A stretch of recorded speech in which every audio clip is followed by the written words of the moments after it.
یہ چیز ہی ایسی ہے کہ اس کو پینے کے لیے مناسب جگہ وہی ہے. آپ یہاں مسجد میں بیٹھے ہو تو کوئی کھانے کی چیز آئے, کھانا آ جاتا ہے, مسجد میں کھاتے ہو نہیں کھاتے, لیکن سگریٹ کو مسجد بیٹھ کے پیے گا. کبھی آپ نے دیکھا کسی نے سگریٹ پینے سے پہلے کہو بسم اللہ الرحمن الرحیم, حقہ پینے سے پہلے بسم اللہ پڑھی. کوئی الٹے ہاتھ سے سگریٹ پی رہا اور کسی مسلمان نے کہا یار اللہ سے ڈر, سیدھے ہاتھ سے پی. کھاتا مسلمان سیدھے ہاتھ سے, پیتا سیدھے ہاتھ سے. تو یہ چیز ہی حرام ہے. اچھا مزے کی بات, ہر چیز آپ بازار سے بقالے سے جو مرضی لے لو, زیتون کا تیل بھی لوگے تو اس کی ایکسپائری ڈیٹ ہوتی ہے. دیکھا ہے نا, ہر چیز پہ ایکسپائری ڈیٹ ہے کہ یہ اتنے دن ٹھیک رہے گا, اتنے دن کے بعد یہ خراب ہو جائے گا. سگریٹ کی پوری ڈبی اٹھا لو, پورا پیکٹ اٹھا لو, اس پہ ایکسپائری ڈیٹ کیوں؟ کیونکہ پہلے دن سے ہی خراب ہے. ایکسپائری ڈیٹ اس پہ ہوتی ہے جو پہلے ٹھیک پھر خراب ہوئی. یہ تو پہلے دن سے حرام ہے, پہلے دن سے خراب ہے. اس پہ ہاں اتنا لکھا ہوا ہوتا ہے کہ وزارت صحت کا اعلان ہے یہ صحت کے لیے مضر ہے, اور جو مشہوری دینے والے ہوتے ہیں وہ کیٹو پہاڑی پہ چڑھا کے سگریٹ پلاتے ہیں, اور سگریٹ پینے والے کو اگر آپ یہاں تک بلاؤ تو بیچارے کو سانس چڑھ جائے گا. یہ حرام ہے, اور جب یہ پی جائے مسجد میں آنا جائز. کیوں؟ صحابہ لہسن اور پیاز کھانے والے, حلال چیز کھانے والے کو مسجد سے نکال دیتے تھے, تو یہ سگریٹ پی کے اللہ اکبر الحمدللہ رب العالمین, وہ اتنی بدبو نکلتی ہے کہ قریب والوں کو اللہ کا ڈر نہ ہو تو نماز چھوڑ جائے. ٹھیک ہے, یہ حرام چیز ہے. اللہ سے ڈریے, توبہ کیجئے, اور اس گندگی کو اپنے منہ سے نہ لگائیے. کسی کے دل میں ابھی بھی شک ہو تو میں آپ کو ایک سوال کرتا ہوں, آپ کا چھوٹا سا بیٹا, اس کے ہاتھ میں کیلا ہو, کیلا کھا رہا ہو, دیکھ کر غصہ آئے گا آپ کو؟ کیوں جی غصہ آئے گا؟ اور آپ کا 10 سالہ بیٹا ہاتھ میں سگریٹ پکڑ کے چل رہا ہو, کہو گے ماشاءاللہ میاں میاں بڑا بہت جوان ہے, یا 2 تھپڑ لگاؤ گے؟ حالانکہ بات خود پیتا ہے, بات خود پی رہا ہے, لیکن 10-12 سال کے بچے چھوٹے بھائی کو پینے نہیں دیتا, کیونکہ اس کا ضمیر کہہ رہا ہے جو میں پی رہا ہوں یہ گندگی ہے, یہ غلاظت ہے, یہ حرام کاری ہے.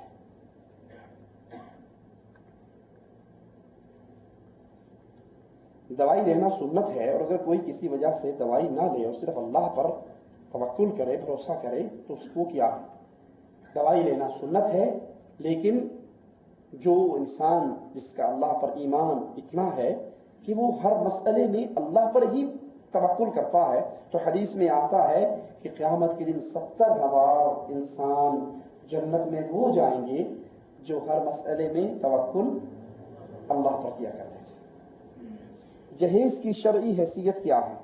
براہ کرم کتاب و سنت کی روشنی میں جواب دیجیے. جہیز جہیز جہیز ایک لعنت ہے. جہیز ایک لعنت ہے جو ہمارے معاشرے میں جہیز کا جو تصور پیدا ہو چکا ہے, یہ تصور ہندوانہ تصور ہے.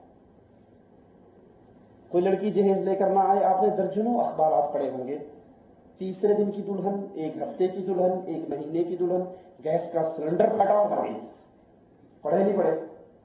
آپ نے کبھی اخبار نہیں پڑھا ہوگا گیس کا سلنڈر پھٹا اور ساس مری, سوسر مرا, دیور مرا, جیٹھ مرا, ننند مری, خامد مرا. یہ نئی نویلی دلہن ہی مرتی ہے ہمیشہ. چولہے سے آگ لگ گئی, سلنڈر پھٹ کے آگ لگی, یہ مرتی نہیں, مارا جاتا ہے. اصل میں یہ جہیز ہندوؤں کی رسم ہے. اللہ عز و جل نے اسلام کے اندر عورت اور مرد کو وراثت میں حق دیا ہے. مرد کو ڈبل, عورت کو سنگل. وراثت میں زمین میں, پلاٹ میں, مکان میں, دکان میں, جتنی وراثت ہے سب میں عورت کا حق ہے. ہندو عورت کو وراثت میں حصہ دار نہیں سمجھتے. وہ شادی کے ٹائم پہ جو کچھ دینا دلانا ہے دے کر جان چھوڑتے کہ دفعہ ہو, نکل ہمارے گھر سے. یہ ان کی رسم ہے, ہماری نہیں. یہ ان کی رسم ہے, ہماری. رسول اللہ صلی اللہ علیہ وسلم ایک شادی کے موقع پر اپنی بیوی سے کہتے ہیں میں تجھے وہ تمام چیزیں دوں گا, میں دوں گا. اپنی بیوی سے کہہ رہے ہیں میں تجھے وہ تمام چیزیں دوں گا جو میں تجھ سے پہلے تیری بہنوں کو, تیری سوکنوں کو, اپنی پہلی بیویوں کو دے چکا ہوں, وہ سارا کچھ میں تجھے بھی دوں گا. تو یہ گھر کا ساز و سامان کس کے ذمے ہے؟ مرد کے ذمے ہے، لڑکی والوں کے ذمے نہیں ہے۔ لڑکی کے ذمے کیا ہے؟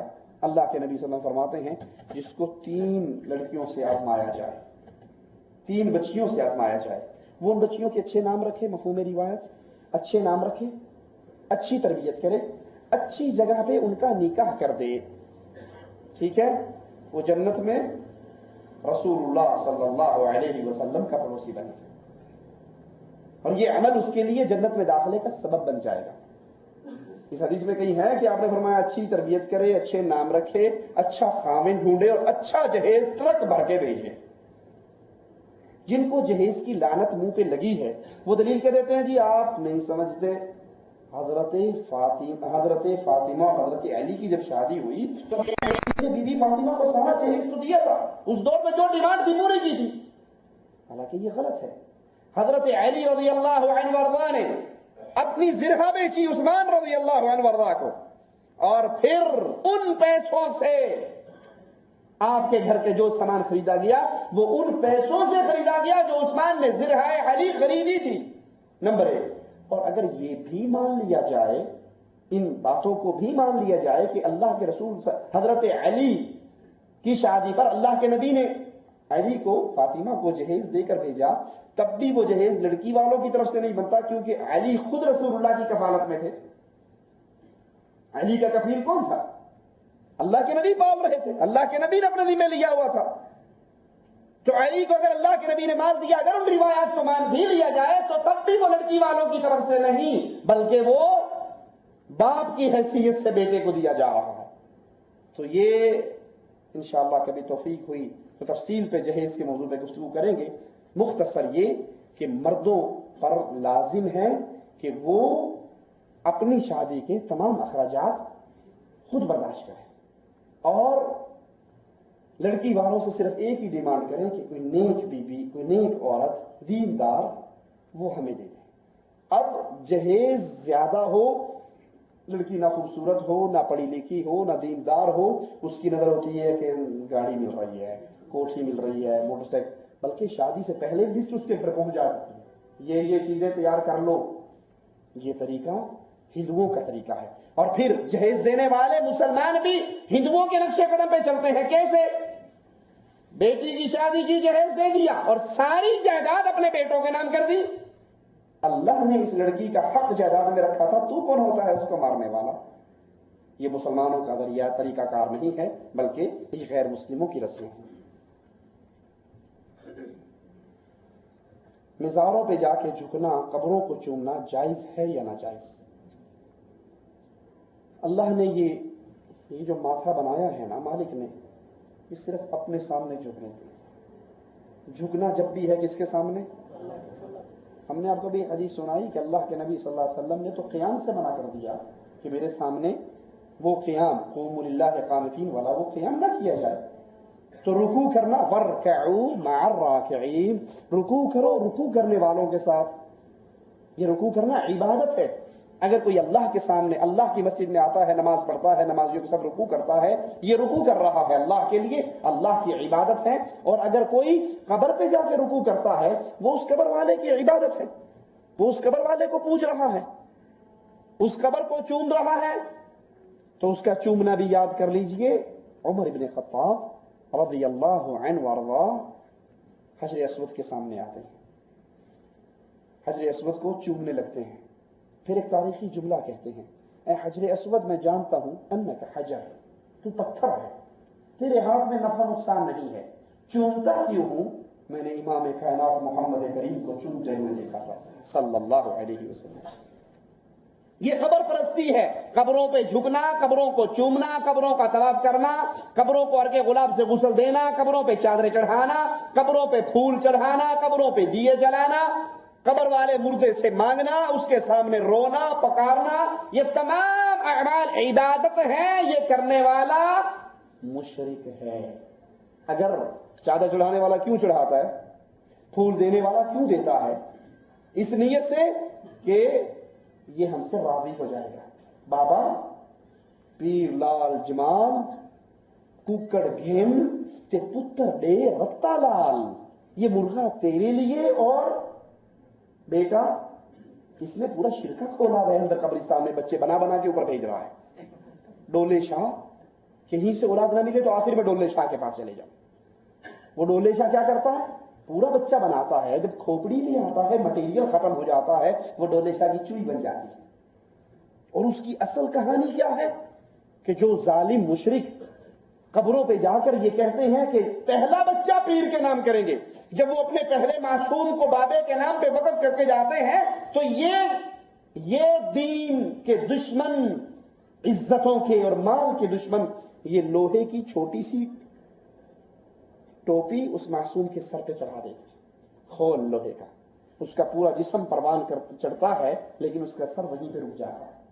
بڑے ہو کر وہ دربار کے چندہ مانگنے کے لیے کام آتا ہے۔ تو یہ اعمال یہود و نصارہ کے اعمال ہیں۔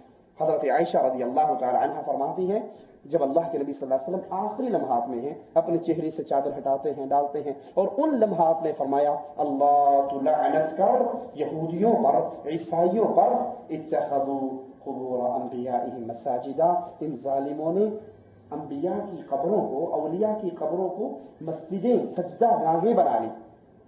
یہ کام تو مسجدوں میں اللہ کے سامنے ہوتا ہے جو ان مردوں کے سامنے کیا جاتا ہے۔ اور اگر غور بھی کریں ان کے اس عقیدے پر کہ یہ ہمیں دیتے ہیں، یہ سب کچھ کر سکتے ہیں، تو ایک چھوٹا سا سوال، بستر پہ لیٹتے ہوئے رات کو غور کرنا، جب یہ بابا جی مرے تھے، یہ بابا جی حضرت علی ہوں، یہ بابا جی عبد القادر جیلانی ہوں، یہ بابا جی عراق والے ہوں، کوفے والے ہوں، بغداد والے ہوں، دلی والے ہوں، اجمیر والے ہوں، لاہور والے ہوں، کوئی بھی ہوں، جب یہ مرے تھے اس کا استنجا کس نے کروایا تھا؟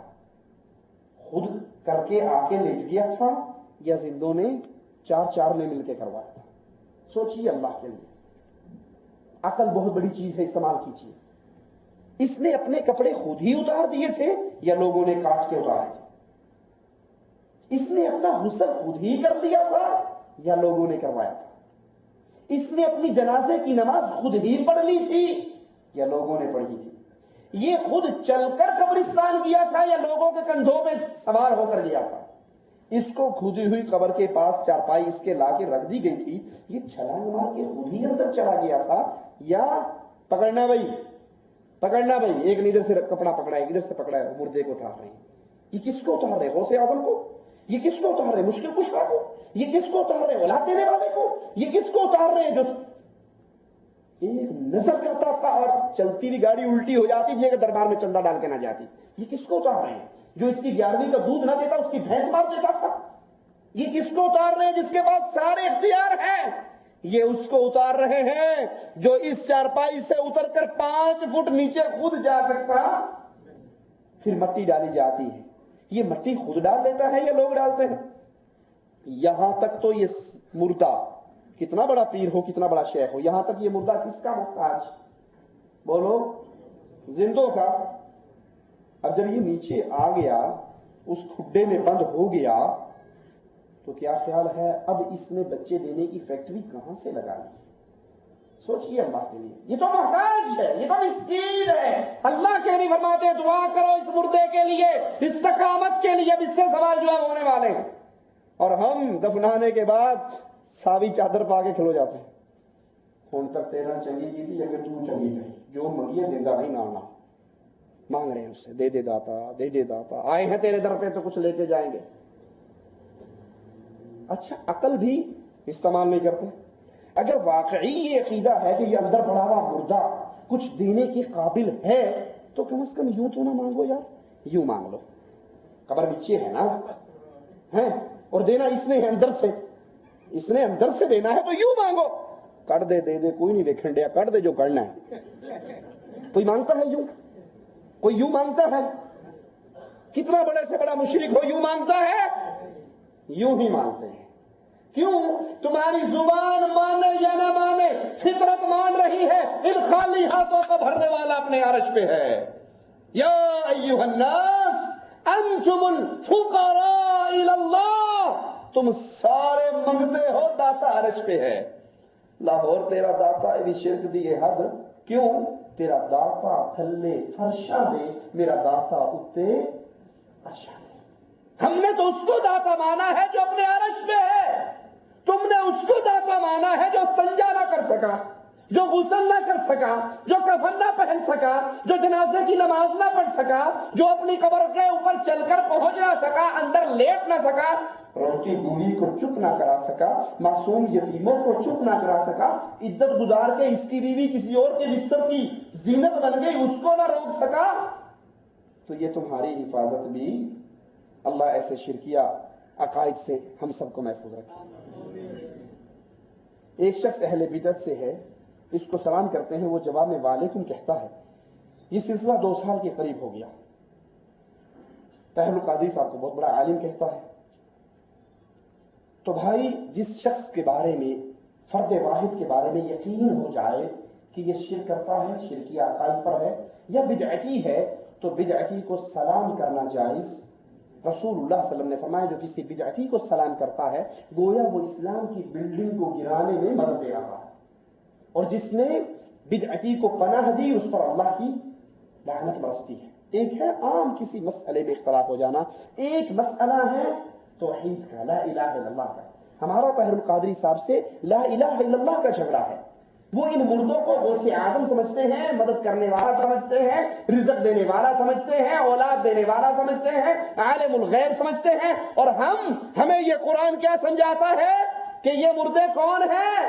اموات غیر احیاء وما یشعرون ایان یبعثون، جو قبر میں دفن ہو چکا ہے یہ مردہ ہے، زندہ نہیں ہے۔ تمہیں دینا نہ دینا تو دور کی بات ہے، اس کو تو خود اٹھائے جانے کا بھی شعور لا یملکون من قطمیر۔ تم سمجھتے ہو یہ گنج بخش ہے، غریب نواز ہے، بندہ نواز ہے، بندہ پرور ہے، خواجہ نہ دے گا تو پھر کون دے گا؟ تم ترانے گاتے ہو، قوالیاں گاتے ہو، اور مالک کیا کہتا ہے؟ کھجور کی گٹھلی پہ جو دھاگا ہے اس کا بھی یہ مالک لا یخلقون شیئا، یہ کسی چیز کے خالق نہیں ہے، بلکہ یہ خود اللہ کی مخلوق ہے۔ تو جس انسان سے عقیدے کا اختلاف ہو جائے اور وہ شرک کرتا ہو، اہل شرک کو اپنا بڑا سمجھتا ہو، ایسے شخص کو سلام کہنا جائز نہیں ہے۔ ہاں اگر کوئی بدعتی اور مشرک آپ کو سلام کہے تو جواب میں اس کو صرف وعلیکم۔ جہیز کوئی خوشی سے دے تو کیا لے سکتے ہیں؟ خوشی سے کوئی نہیں دیتا بیٹا، خوشی سے کوئی نہیں دیتا، مجبوری سے دیتا ہے کوئی، خوشی سے کوئی نہیں دیتا، مجبوری سے دیتے، اسے پتا ہے کہ میں نے بچی کو بسانا ہے اس گھر میں تو کچھ دے کر اس سور کے منہ میں ہڈی دینی پڑے گی ورنہ یہ کاٹے گا، وہ اس ڈر سے دیتا ہے کہیں میری بیگم، میری بچی کا بھی کل کو سلنڈر نہ پھٹ جائے، یہ بھی جلی کٹی ہسپتال میں نہ پہنچ جائے، یہ طلاق لے کے گھر میں نہ آ جائے۔ اور اگر کسی کو پتا ہو کہ واقعی یہ مسلمان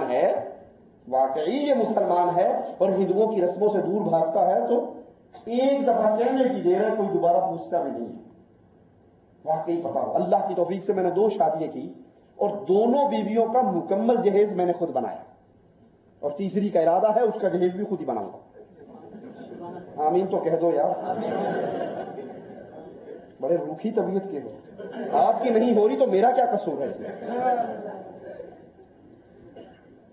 ایک شخص نے مسجد تعمیر کروائی، باہر تختی لگائی کہ اس مسجد میں بریلوی لوگ آ سکتے ہیں، اس امام کے پیچھے نماز جائز ہے۔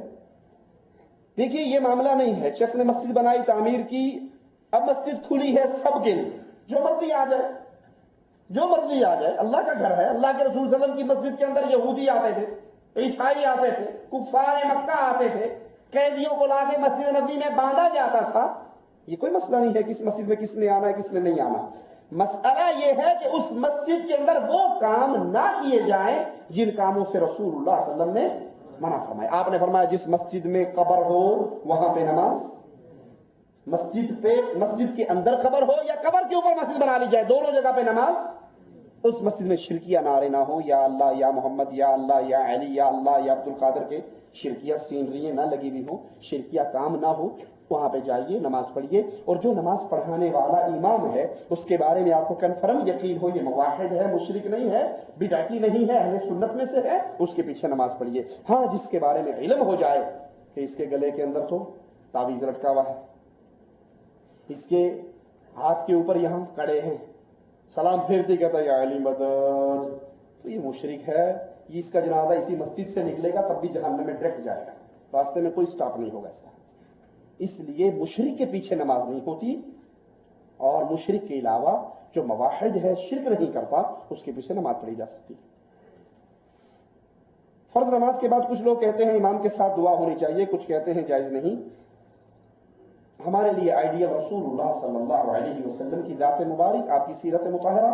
رسول اللہ صلی اللہ علیہ وسلم نماز سے سلام پھیرتے، صحابہ فرماتے ہم آپ کے سلام پھیرنے کو پہچان لیتے کس چیز سے؟ اللہ اکبر، استغفر اللہ استغفر اللہ استغفر اللہ، اللہم انت السلام ومن، یہ ساری دعائیں ہیں۔ رسول اللہ صلی اللہ علیہ وسلم نے فرمایا جو فرض نماز کے بعد آیت الکرسی کو پڑھے، مستقل اس کو روٹین بنا لے، اس کے اور جنت کے درمیان کیا ہے؟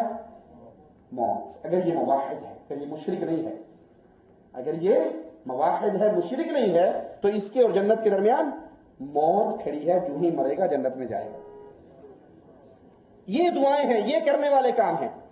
اصل میں ہم کہتے ہیں کہ ہینگ لگے نہ پھٹکڑی، ہمیں محنت کچھ نہ کرنی پڑے اور ریڈی میڈ چیزیں مل جائیں، ہمیں دعائیں نہ یاد، نہ آیت الکرسی یاد کرنی پڑے، نہ 33 دفعہ سبحان اللہ، 33 دفعہ الحمدللہ، 34 دفعہ اللہ اکبر نہ کہنا پڑے، کچھ بھی نہ یاد کرنا پڑے، السلام علیکم ورحمۃ اللہ، السلام ورحمۃ اللہ، چلو مولوی صاحب کام کرو، اللہم صلی اللہ علیہ وسلم، سلام پھیر اٹھ کے سارے بھاگ گئے۔ بھائی وہ سارے اذکار جو اللہ کے نبی نے بتائے ہوئے ہیں وہ کہاں گئے؟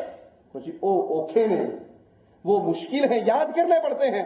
یہ آسان سا کام ہے، مولوی ہاتھ اٹھاتا ہے، مولوی نے تنخواہ چودھری سے لینی ہوتی ہے، اگر وہ 2 منٹ لمبا کر دے گا تو بعد کام پکڑ لے گا، آج ایڈی لمبی دعا کیوں کی تھی؟ یہ طریقے سنت کے خلاف ہیں۔ سنت طریقہ یہی ہے کہ آپ وہ اذکار یاد کریں جو رسول اللہ صلی اللہ علیہ وسلم نے ہمیں سکھائے اور سمجھائے ہیں۔ ہاں اس کے بعد کوئی انفرادی طور پہ اپنے اللہ سے مانگنا چاہتا ہے، جو مرضی مانگے۔ اجتماعی فرضی نماز کے بعد اجتماعی دعا، فرض نماز کے بعد اجتماعی دعا ہمارے علم میں کوئی صحیح روایت نہیں ہے۔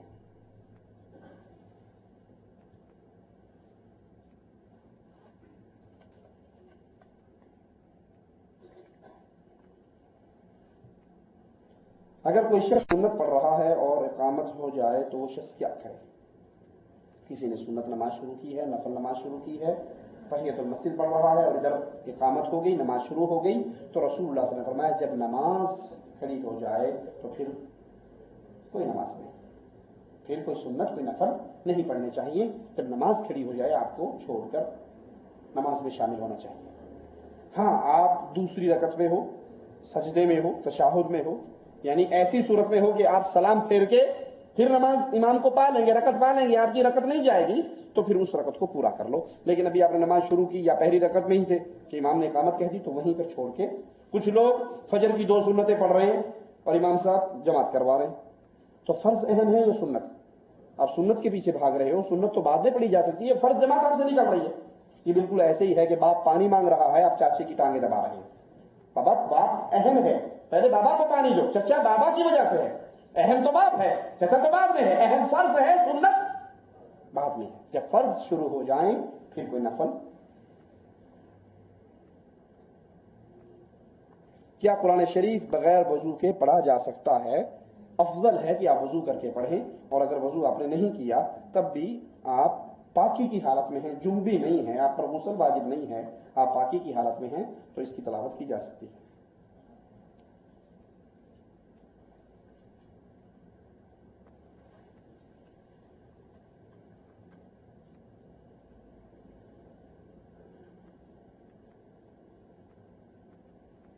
یہ سوال کیا ہے کسی بھائی نے کہ مغرب کے ساتھ عشاء کی نماز پڑھی جائے تو کیا جائز ہے؟ جی، اللہ کے نبی صلی اللہ علیہ وسلم سے ثابت ہے، سفر کے اندر بھی اور بارش وغیرہ کے مواقع پر بھی، کہ آپ مغرب اور عشاء کو جمع کرتے ہیں، ظہر اور عصر کو جمع کرتے ہیں، یہ حدیث سے ثابت ہے۔ میں سب بھائیوں سے درخواست کروں گا کہ ہمارے نیچے اسی مکتب دعویٰ کی جعلیات کی تفصیلات کے اندر نماز نبوی، ڈاکٹر سید شفیق الرحمان صاحب کی کتاب ہے نماز نبوی، جو نماز کے مسائل، پانی سے طہارت سے لے کر جنازے اور عید کی نمازوں تک مکمل مسائل اس کے اندر اللہ کی توفیق سے موجود ہیں، اور اتھینٹک مسائل، یعنی کوئی حدیث اللہ کے فضل سے اس میں ضعیف نہیں ہے، صحیح احادیث کو لیا گیا ہے۔ تو ہر بھائی اس کتاب کو اپنے پاس ضرور رکھے، ضرور پڑھے، تاکہ یہ نماز جو دن میں ہم کئی مرتبہ پڑھتے ہیں، یہ ہماری نماز سنت رسول صلی اللہ علیہ وسلم کے مطابق ہو جائے۔ یا علی مشکل کشا کہنا جائز ہے یا ناجائز؟ یا علی مشکل کشا کیا مطلب؟ اے علی رضی اللہ عنہ وارضا میری مشکل ٹال دو، یہی مطلب ہے اس کا، ٹھیک ہے؟ آپ کو دکاندار پکڑ کر کھڑا ہو کہ یہ تو نے دودھ پیا ہے 2 ریال اس کے دے، اور میں آ کر آپ سے کہوں کہ یار 2 ریال ادھار دینا، مثال سمجھ آئی یا نہیں؟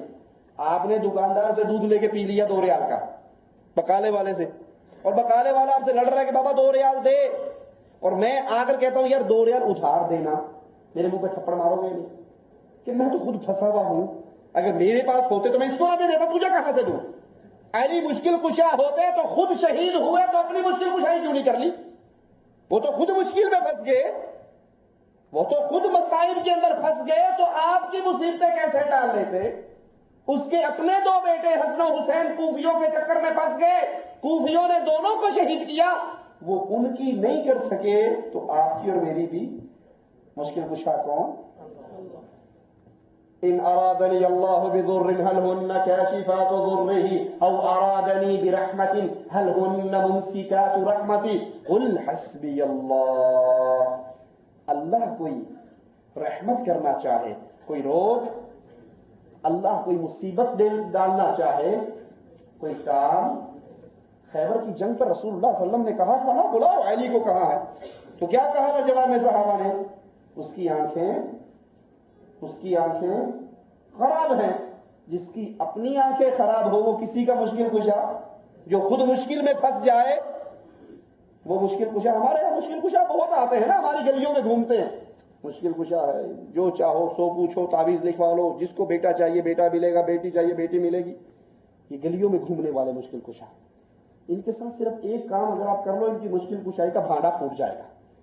جو بھی یہ دعویٰ کرے کہ جو چاہو گے وہ دوں گا، جو چاہو گے وہ پوچھو بتاؤں گا، اسے بلا کر گھر میں خوب کھانا کھلاؤ، پیٹ بھر کے اسے کبسا کھلاؤ، اور پھر 1 لیٹر کی پیپسی وہ اسے چڑھاؤ اس کے پیٹ میں۔ اب ذرا 15 منٹ اسے اپنے سامنے بیٹھا لو، 15-20 منٹ کے بعد وہ کہے گا ہاں ہاں جی وہ کدھر ہے، وہ کدھر ہے، 1 نمبر 2 نمبر لگا ہوا ہے، وہ کدھر ہے؟ کہے گا یا نہیں کہے گا؟ پوچھے گا نا باتھ روم کہاں ہے؟ اسے کو آپ اتنے بڑے مشکل کشا ہو، مصیبتیں ٹال دیتے ہو، کالا علم کاٹ دیتے ہو، الٹ پلٹ کے ماہر ہو بنگالی بابا، یہ چھوٹی سی چیز ہے، اس کو بھی کہیں اندر کر لو۔ نماز کا ٹائم ہے، ان سے کہو نماز پڑھو، کوئی سوٹی پڑھیاں نہیں، ہمارا دل اللہ اللہ اللہ کرتا ہے، ہمیں اس نماز کی ضرورت، ہم اندر ہی اندر نماز پڑھتے رہتے ہیں، پوری نماز کو اندر پڑھ لیتے ہو، یہ چھوٹی سی چیز اندر ہے، اس کو بھی اندر ہی اندر کہیں سیٹ کر لو۔ کہتا ہے اے نہیں کھڑا دے دیجیے، یہ صبر نہیں کرنے دیتی۔ جو اتنی سی چیز پر کنٹرول نہیں رکھتا، وہ آپ کی اور میری اولاد کو شفا دینے پہ کنٹرول رکھتا ہے، وہ ہماری مشکلیں کشائی کرنے پہ کنٹرول رکھتا ہے۔ مشکل کشا کون؟ ایک اللہ عز و جل۔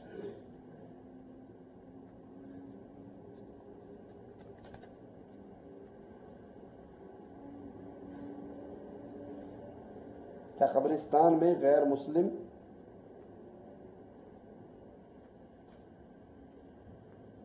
سوال واضح نہیں ہے۔ نماز میں رفع الیدین کرنا جائز ہے یا نہیں؟ پیارے بھائی، اللہ کے رسول صلی اللہ علیہ وسلم کی احادیث کی کتابوں کو خود خریدو، صحیح بخاری شریف خود خرید کے اپنے کمرے میں رکھو، اور جب آپ کو جو مسئلہ ہو اس کو پڑھ لو۔ میں کہوں ہو سکتا ہے غلط کہہ رہا ہوں، آپ کر کے مارے جاؤ، میں جو کہہ رہا ہوں ہو سکتا ہے ٹھیک کہہ رہا ہوں، آپ نہ مان کے مارے جاؤ۔ اپنی آنکھوں کو کھولو۔ گاڑی میں بیٹھنے سے پہلے بٹھا جانے کے لیے 4 دفعہ ڈرائیور سے پوچھتے ہو یا نہیں؟ 2 ریال لے گا 4 لے گا، 4 کہے گا تو چھوڑ دو گے، 2 والے پہ جاؤ گے، کہاں اتارے گا؟ مرکز جماعت تجاری میں اتارے گا، کہاں اتارے گا؟ کہیں کہیں دور نہ اتار دینا۔ بٹھا جانے کے لیے اتنی تحقیق ہے۔ نماز جو دن میں 5 مرتبہ پڑھتے ہو، اس کے لیے کوئی محنت، کوئی پوچھ، کوئی تقریر، کوئی بحث، کچھ بھی نہیں۔